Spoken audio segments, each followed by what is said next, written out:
कर्ण भोग न छूटे भाई। पूना के रहने वाले गोपाल नारायण अंबेडकर बाबा के अनन्य भक्त थे। वे सरकारी कर्मचारी थे। शुरू में वे जिला थाने में नौकरी करते थे। बाद में तरक्की हो जाने पर उनका तबादला जवाहर गांव में हो गया। लगभग 10 वर्ष नौकरी करने के बाद उन्हें किसी कारणवश त्याग पत्र देना पड़ा। फिर उन्होंने दूसरी नौकरी के लिए अनथक प्रयास किए, परंतु सफलता नहीं मिली। नौकरी ना मिलने के कारण माली हालत दिन प्रतिदिन खराब होती चली गई और घर बार चलाना उनके लिए मुसीबत बन गया।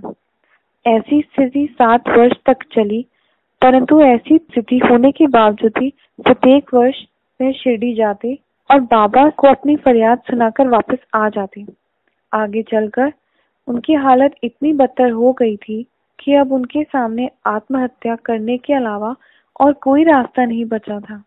तब वे शिरडी जाकर आत्महत्या करने का निर्णय कर परिवार सहित शिरडी आए और 2 महीने तक दीक्षित के घर में रहे। एक रात के समय दीक्षित बाड़े के सामने बैलगाड़ी पर बैठे बैठे उन्होंने कुएं में कूदकर आत्महत्या करने का विचार किया, लेकिन बाबा ने उन्हें आत्महत्या करने से रोकने का निश्चय कर लिया था। यह देखकर कि अब कोई देखने वाला नहीं है, यह सोचकर वे कुएं के पास आए। वहां पास ही सगुन सराय वाले का घर था और उसने वहीं से पुकारा और पूछा, गोपाल राव, क्या आपने अक्कलकोट महाराज स्वामी की जीवनी पढ़ी है क्या? गोपाल राव ने कहा, नहीं, पर जरा दिखाओ तो सही। सगुन ने वह किताब उन्हें थमा दी। किताब के पन्ने उलटते पुलटते वे एक जगह पर रुके और वहां से पढ़ने लगे। वह एक ऐसी घटना थी कि श्री स्वामी महाराज का एक भक्त अपनी बीमारी से तंग आ चुका था। बीमारी से मुक्ति पाने के लिए उसने स्वामी जी की जी जान से सेवा भी की, पर कोई फायदा ना होते देख उसने आत्महत्या करने की सोची। रात के अंधेरे का लाभ उठाकर वह कुएं में कूद गया। उसी क्षण स्वामी जी वहां प्रकट हुए और उसे कुएं में से बाहर निकाल लिया।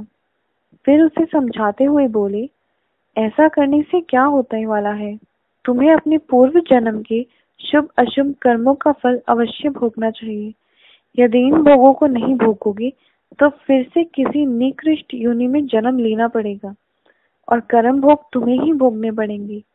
इसलिए जो भी अपना कर्म फल है उसे यही इसी जन्म में भोगकर तुम सदैव के लिए मुक्त हो जाओ।